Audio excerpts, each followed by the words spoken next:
Bonjour les amis, bienvenue sur commentphotographier.com. Aujourd'hui je voulais parler un peu du rapport qu'il y avait entre le diaphragme, l'ouverture et les objectifs.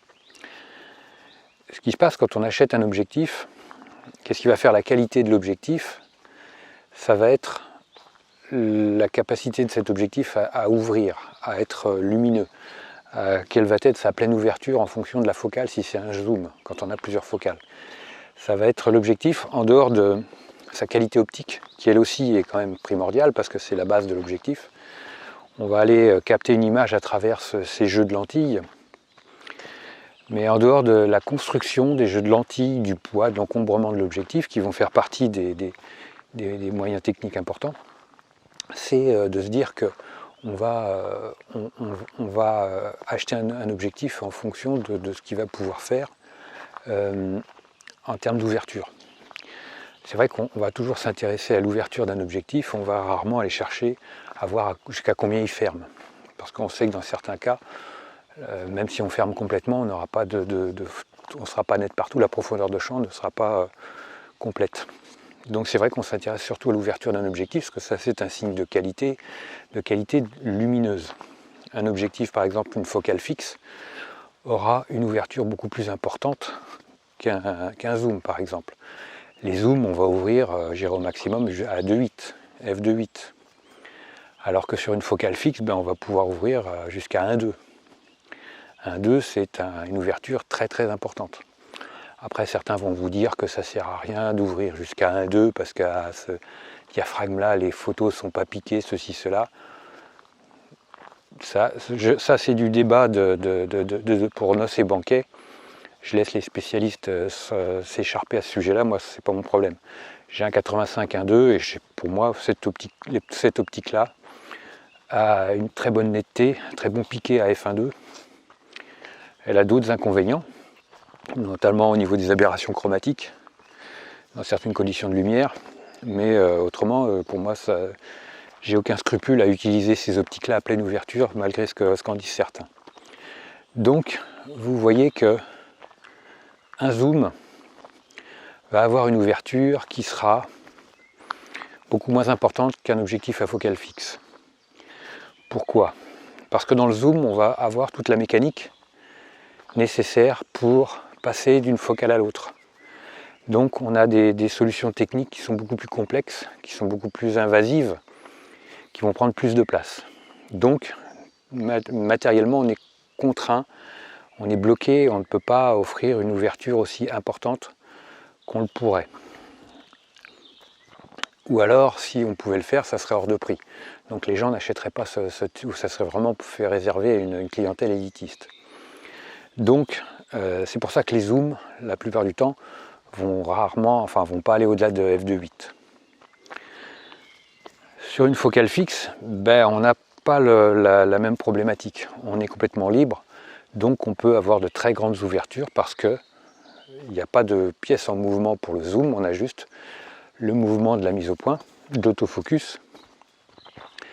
Donc on peut se permettre d'avoir de très belles ouvertures. C'est pour ça qu'on a souvent des focales fixes pour le portrait qui vont vous permettre d'ouvrir f1.2 comme je vous l'ai dit, mais vous pouvez avoir du f1.4, du f1.8 avec des optiques de bonne qualité.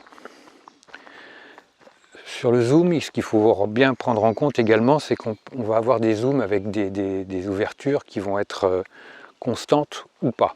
Un zoom de moyenne qualité aura une ouverture qui ne sera pas constante. C'est-à-dire que quand vous allez zoomer par exemple sur un 85, un 16, un 18-200 par exemple, on va être à 3.5, 5.6 ou 6.3.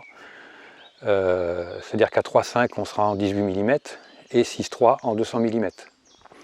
Donc c'est-à-dire que si vous êtes à pleine ouverture en grand angle à 18 mm et que vous zoomez, vous allez voir, même si vous êtes en mode priorité diaphragme, à 3.5, le diaphragme va se fermer tout seul parce que vous le contraignez dans la focale et il va se refermer automatiquement. Ça fait partie des contraintes. Donc on dit que le zoom n'a pas une ouverture constante. Donc là aussi, les zooms qui sont les plus chers ont des ouvertures constantes.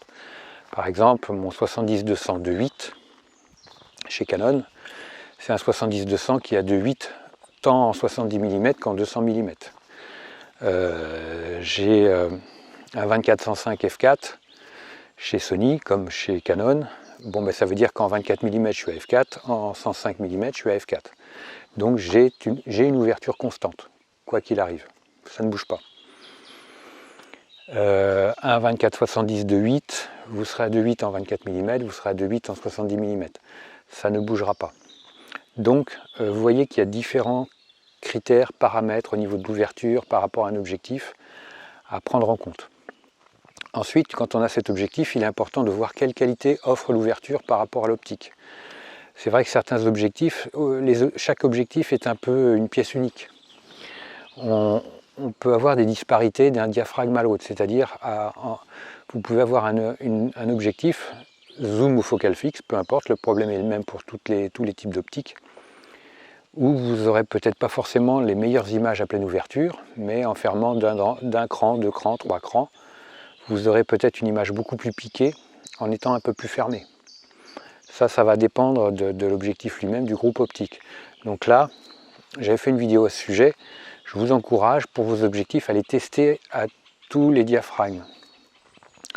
Pas à tous les tiers de diaphragme, mais au moins à tous les diaphragmes. Faire un truc 8, 11, 16, 22, 32, faire une image à chaque diaphragme, comme ça vous verrez, sur par exemple photographier un journal, avec des écritures ou des images un peu partout, un peu comme une mire, vous verrez que vous pourrez avoir des surprises. De vous dire que par exemple, à pleine fermeture, les images ne sont pas nettes. À pleine ouverture, ben, ça manque un peu de piqué. Alors que si je ferme d'un diaph, ben là j'ai une image qui est parfaite. C'est comme ça qu'on découvre que nos optiques ont une ouverture optimale. Et ensuite des diaphragmes à éviter d'utiliser. Après, bon, quand on le sait, on peut éventuellement augmenter un peu d'accentuation en post-production, mais comme ça, on saura parfaitement à quoi s'en tenir. C'est vraiment important de le faire sur les optiques que vous utilisez fréquemment. Moi, en l'occurrence, je l'ai fait sur mon 24-105 f4.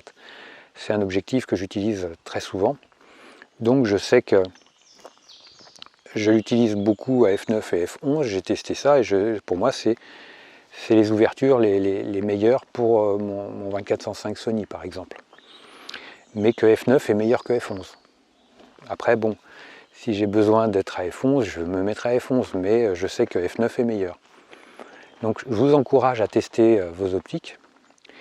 Et puis si vous avez d'autres solutions, d'autres idées, n'hésitez pas à les partager en commentaire. Un petit like, ça me fera super plaisir. Moi je vous like super fort. N'hésitez pas à vous abonner à la chaîne, n'hésitez pas à partager cette vidéo. Faites partie de mes contacts, c'est juste en haut que ça se passe. Puis il y a des bonus à la clé. Et puis je vous dis à très vite. Ciao les amis.